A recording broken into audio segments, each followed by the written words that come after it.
All right, welcome to another episode of the Buddhism Guys. We've been gone for some time, but we're back.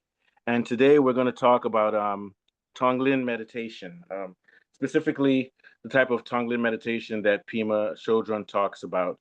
Before we do that, let me introduce myself. I'm Mustafa Janadu in Washington, D.C., and I'm here with Angelo, who is in what part of South Africa are you in right now?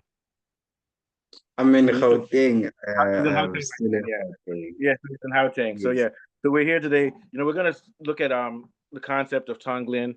A lot of people know about Tonglen. It's widely known within the world, not even outside of Buddhism. So we're not going to focus too much on the technique. If you want the technique, you can go to Pima Chodron. She has many shows. You can go to people who have good examples of how to do the guided meditation. But we're going to talk more about the importance of it. But before we talk about the importance of it, let's start off with what Tonglen is. Basically, if I want to break it down um, into a general statement, it's basically taking in the pain and suffering of others and of the whole world in general, breathing it in, being expansive as you're breathing it in, and to breathe out well being, happiness, and joy towards those people. A lot of times it can be even towards yourself, taking in your own suffering, breathing it in, Yeah. and then breathing out well-being to yourself. And the idea is that this is what teaches compassion. And when you look at, especially Mahayana Buddhism teaches us that the world is expansive and empty, and all of these divisions we make about ourselves, thinking that we're all distinct from each other, are illusions. When in fact we're all interconnected. That's what it means by being empty. So this is a very very good exercise for teaching connecting with others, with their pain, connecting with your pain, and also breathing out well-being towards them, which helps. I think it helps for the general vibration of energy to others, which is getting a little bit metaphysical. But I also think it helps us when we encounter others who are suffering and we need to have compassion. A lot of people will say, well, why do you have to be compassionate towards others? And I would just say that because we are all interconnected. And without compassion, you can't love others, but you can't love yourself. Because I think conceptually, the distinction between myself and anybody else is an illusion. So if I think that I can be happy and be selfish, distinct from others, it's not true. And we're seeing the results in our world now. We're seeing what's happening in Palestine, where people are getting bombed and killed. We're seeing what's happening in America, where Charlie Kirk was shot. Some people are happy, some people are angry. But what we're seeing is a lot of anger from a lot of different people. So I'll go so far as to say that even the guys in Israel, who I tend to get angry at, Netanyahu and all of these people, if you really look at it from a Yeah. metaphysical point of view, we're all connected. So Yeah. I'm not at that level yet where I can breathe out love and happiness to me. I think I am actually, but let's start off with what Tonglen wants us to do at first, is to start off with being open and expansive, because when you're going to breathe in suffering and pain, if you're not open and expansive, you're going to explode. So start off with being open and expansive. That's the first step. The second step is to visualize in whichever way you want the suffering and pain of whoever the person that you're thinking about. They tend to say think about heaviness and darkness. I think it's better to think about heaviness and darkness than to think about something like fire or color, because when you think about heaviness and darkness, that's the challenge. You really want to face the dragon. Try to conceptualize it in its purest, most rawest, most intolerable state, because that's what we have to think about when we think about kids in Palestine who are getting killed. If we think about, oh, let me think about a flash of red. No, I want to think about the blood, the guts, and everything. But at the same time, I want to be expansive so that when I bring it in, it doesn't cause me to explode. And then when I bring out love and joy, it's actually the same breath. And that's when you start to see that the suffering and actually the joy and everything is actually the same energy. That's what I'll start off with. What are your thoughts, Angelo? Like So the why my I thoughts know before I even forget. all right. So first of all, my thoughts is I love the way that it's interactive. It's Yeah, not just isolating yourself and working on yourself, but it involves now a more broader crowd. And I think that is important because yes, we can meditate in our all small spaces, but you could even do it just maybe when you see something that is bad, like maybe in the street, you see someone that is suffering, and then you could then contribute to their well-being right there on the spot. Maybe you do not need to find this, quiet space physically, but you can at least have that mindset, internally. So I think it's a very good practice, and it's interesting what else could it bring about. Yeah, and I agree with you. So, I mean, we all know, I do believe that formal meditation in any way is good. So, because it's just like lifting weights, or you're an artist learning how to draw, you have to go through the pain of practice all the time. So, I do believe that formal meditation is good, where you actually sit down and do this maybe 15 minutes a day. You could even have the gong that takes you through phases and everything. But I think that the ultimate goal is what you're saying. It should be, to me, Tonglen should be a constant meditation and prayer throughout the whole day. Even as I'm speaking to you now, I'm sending out breath to everywhere, to Israel, to Palestine. And what you mentioned is that you could be walking down the street and you see a situation. And at that moment, you start to bring in that breathing technique. It's not only a breathing technique, it involves several things. It involves, like, the first step, using your imagination to broaden yourself, then using your imagination, or not even your imagination, because you're actually connected to that person, connecting yourself with that person's pain at that moment, bringing it in, bringing it out, then extending it to the whole universe. So actually, it's a practice that we should be doing all the time. For example, like, you're an artist, when some people, like, I think Lady Gaga talked about it. She said art is life. So the highest level of art is when everything you do is actually an expression of the art, which means that constantly, I'm not going to say all the time, but constantly you're in a moment of prayer. Because to me, art is prayer too. Music is prayer. Love is Yeah, prayer.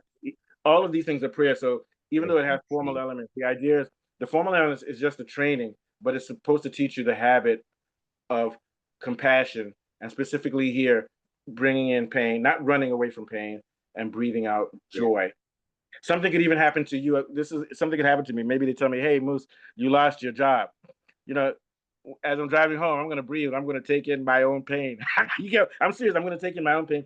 And the idea is that breathing tends to regulate emotions and tends to help you get through stressful moments. And the more you can practice breathing patterns, like Tonglen, and there are other things that you can do. So there are even sometimes where the only thing you give out is joy, and you don't bring in pain. But the more we practice these things, the lighter our own consciousness becomes, and the better we react to other people. And the whole idea of Mahayana Buddhism is that the more people who do this, the guys who are watching our show, people all over the Yeah. world, the more that people do this, the better the world will become, and we'll see less suffering overall. That was a very good point you had. Thanks. What thoughts do you have?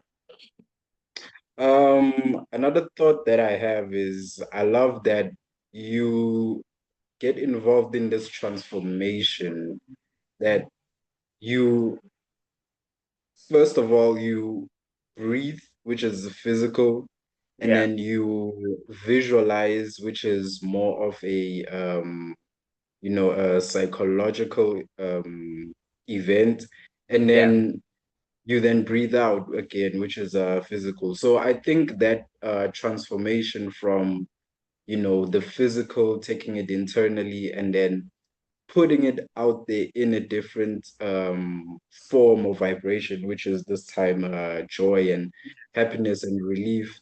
It it just shows that it's not a one-way thing where you just go within and within and within, but you actually are sort of changing the situation in a I guess no, a psychological Yeah, manner. I'm going to make up a word: physio, spiritual, mental, logical system. In other words, what you're doing is you're unifying all systems of reality. It's your head, your breath, your heart, because your heart is involved too. Your heart, your imagination, your mind, everything is is actually unified in this system.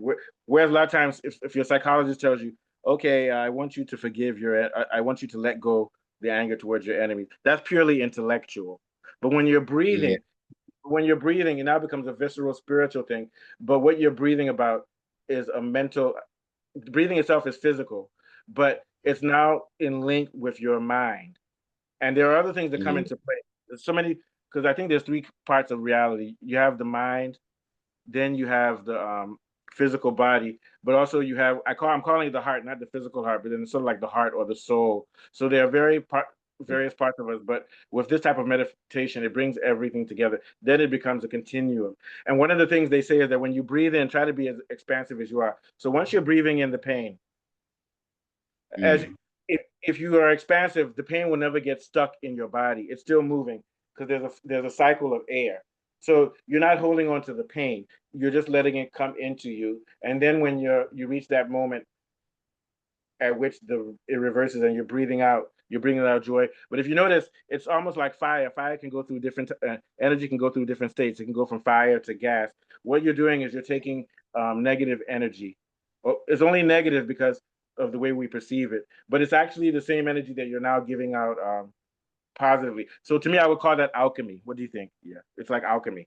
You know, you see, Alchemy. because Yeah, so I mean it's actually the same it's energy, and it's what it's showing is that what humans are, which is not just humans, every animal is able to turn anything into anything. If you listen to blues music or to yeah. some of the music that we have in South Africa or Nigeria, some of the more what's the word I would call it, trance-based music, you start to see that it's the human soul.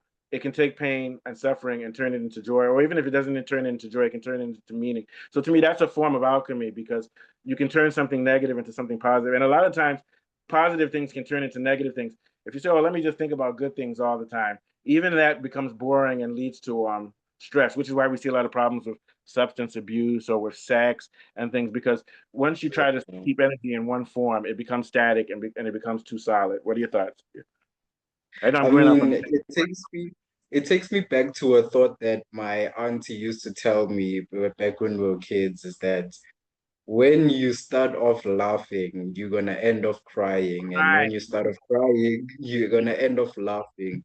So Yep. it just takes me back to make me realize that, well, it's kind of like it's this connected thing, as if we cannot escape our fears by just being happy, and we cannot escape I guess I get we cannot touch on the happiness by just only being in this fearful place. So I think it's a constant change, Yeah. which sometimes I think we do not get at times, but I think with this meditation, it finds its way to channel this energy so we can realize it and be able to deal with it. Yeah, yeah, and that's the whole thing. That's the number one thing is that, and I'm gonna say this. This is gonna sound paradoxical. In order to be happy, confront pain, and that's what you're doing with Tonglen. Because you see somebody who's suffering, you don't. A lot of times people say if you see somebody suffering, make them happy, smile. Say no, no, no, be happy. No, the first thing you have to do is connect with their suffering.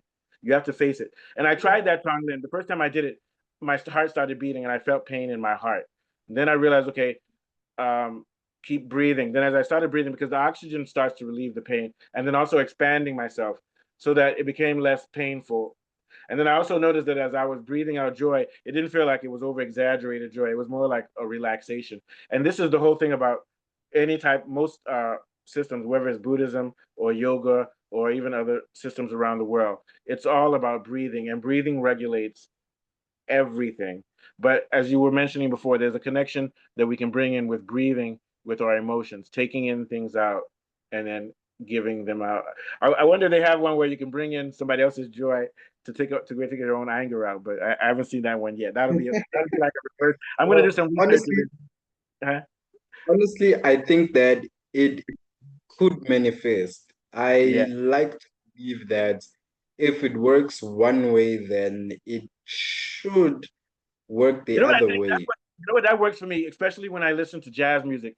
If I'm feeling bad, no matter what, once I start taking that thing in, it starts to dissolve my But if you notice, jazz is also somebody breathing out pain. So it's almost like musicians, people who sing, they're breathing out pain, and it makes so, like you said, it starts getting really fluid and ambiguous. All of these types of feelings and thoughts. Going back to what your aunt said about laugh and cry, cry and laugh. Have you ever noticed that comedy is usually the best comedy is usually about the darkest things. You get my point. So comedians Oh, can take dark yes. things that we're not supposed to talk about, and then you laugh about it. And you even feel bad about laughing about it. But I think that's how we survive as a species, not just us, but animals too. What are your thoughts? Any last thoughts? Yeah. I mean, I think that including things like comedy, for me, I know it sounds a little bit off, but it could be a way of, meditation or It some is sort a of meditation, healing. yeah. I think it is. because we A lot of take people say that it sounds because it's like we take ourselves too important. Oh, I'm a meditator. I do this and that, and then someone says comedy is meditation or rap. It is. It's just that mm, some certain elite people in the world, and I don't think it's the monks, not people like Prima Children. They tend to think that everything needs to be formal and, like for example, back in the day, if you called hip hop art, painters from like Michelangelo will laugh at you. I like, no, it is art. So it's just that it's an informal yeah. art, and this goes back to what you're saying. If you're walking on the street and you see somebody suffering, you don't start thinking about formal things. You just get down and do it. You get my point?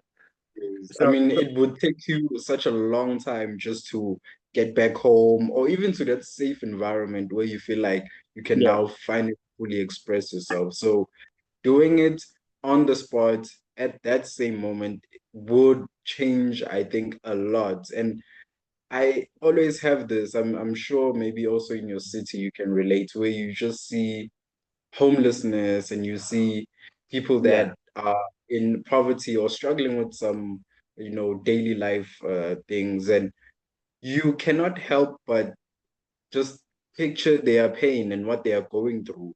And Yeah, what better way to then do this exercise, and maybe it could relieve them of their pain. I think so. And here's the thing, and you know it before you walk down the street and you see an old guy on the street, and give me Baba, give me 20 rand. I want to buy a beer. I said, Baba, you're not supposed to be drinking beer, but here, take. That to me, that's a form of you get my point. Because at that moment, I'm serious, because even people who are suffering, sometimes they're laughing and we're crying at their pain. I'm not saying that they're living a good life, but what I'm saying is that for most of us, life is a Yeah, fluctuation between pain and sorrow, no matter what level you are. You see very rich people killing themselves, people who have yeah, everything, very. and then you see some poor people who are on the street and they can still laugh. They don't have teeth. I'm not saying that they're living a good life, but what I'm saying is that even they have relief at times, you know. Or, but the idea is Yeah, that the more and more that we do this, because I think Buddhism teaches that there's no way we can escape suffering in this world. There's no way. So trying to run away from it or crying because you see somebody else suffering, it's not going to make the situation better. But we get serious. Like if I the goal that we have, especially as Africans, is that we want our countries to have and our neighborhoods to have good economies and things like that, which is the ultimate goal. That's a political movement. But everyday small things like that, like you say, walking on the street, seeing people suffering, anything you can do to lighten their mood, whether it's money, which is good, whether it's okay, let me buy you some food here, or whether it's can I get you to a shelter, or whether it's even laughing at them and having a beer on the corner. All of that contributes to reducing the suffering on the earth. And at some point, if billions of us can do these types of actions, then maybe the suffering will become not as bad as it is now. We don't need to see genocides all over the world. We don't need to see, like you said, in Johannesburg, one neighborhood, if someone breaks into somebody's house, the police are there in 11 seconds. In another neighborhood, if somebody beats somebody up or rapes them, nobody responds and nobody does it. We don't want to see that. But even once we get rid of crime and everything, there'll be suffering. But I think we can greatly reduce the level of suffering by making everything everywhere, whether it's comedy, music, pain, fighting, turn all of it into a sort of meditation. What do you think? yeah. I mean, I think it's a good way to approach life itself, because then once you start seeing or realizing this transformation, then it is much more easier to deal with tasks at hand. So you could Yeah, probably, let's say, for example, well, we are using comedy right now. Well, comedy touches on most of the, you know, things that are happening in the world, and, mostly bad, but and a lot of they are taboo. able, There's a lot of taboo. Yeah, yeah, yeah, so they are able to then turn it into this relief moment. So if you could then find a way to incorporate meditation, or even just then by itself, we can call it meditation, then yes. it's a step to the right direction for humanity. I think, yeah, I'm going to take that phrase because as we're doing our recording now, we'll have different titles. We're going to break it. But one of those things, what you're saying basically is everything is meditation. Everything, just about. There's a comedy, Everything is everything is meditation. meditation. Everything is. But I think it's good. We're going to round off now, but we'll getting back into Tonglen. So I would advise everybody, humbly, in my own opinion, to incorporate Tonglen meditation every day. And we're going to look at other forms of meditation and see the good that they have, but 15 minutes a day formally. You like maybe what I want to do now is in the morning before I look at my phone or before I start doing other things or worrying about money or whatever, is to do Yeah. some form of meditation. It doesn't always have to be Tonglen. For me, it would be Tonglen because I have a lot of negative relationships with family and friends. And I think this form of meditation also helps for that. Because a lot of times when you feel somebody offended you, you don't realize that they're in pain. So maybe in the morning, I'm having an argument with somebody. First thing I do is visualize whatever their pain is that might be affecting our relationship, take it in and give it out. And then maybe when I see them later on in the day, my reaction will be better to them. So I think it's good to practice it formally. But like you said, always be mindful during the day. I say, oh yeah, I remember what we've been studying with Tonglen. Let me practice it now. And then it'll get to a point where you don't even remember it anymore. You just do it instinctively. So I think practice is first when you need to be mindful of it. But then once you do it so often, it'll become second nature so that you don't even have to consciously think about it. That's my last words. What are your last words, sir? My last words is first of all, this was a technique which I am new to, Yeah. and the technique which I was first introduced to in meditation was transcendental meditation. Yeah. So Sorry to cut from. We're just it sort of the worked opposite. in, Yeah, go ahead. yeah, so it worked in a, I guess, a different perspective or different aspects.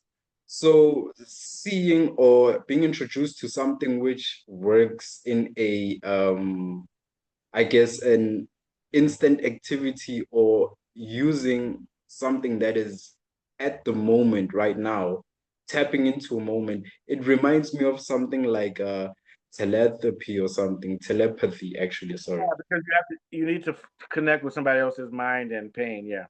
Yeah. Connect with Yeah, somebody. so It's like I reading really somebody's do mind. like that aspect. Yeah. Yeah. And I would say that I was done, but the telepathy to me is a form of empathy because now you know what's in the mind. Like, for example, I would like to know what's in the mind of Netanyahu. You might see somebody who was wounded when they were young and they feel a lot of rage. Then you understand rather than just say, oh, that person is evil. So I think that was a good point that you made about telepathy. Sorry, continue. Yeah. Yeah, so I mean, even just now as you speak, you are reminding me, well, if I know it's not a popular take, well, I'll just reserve my mind there.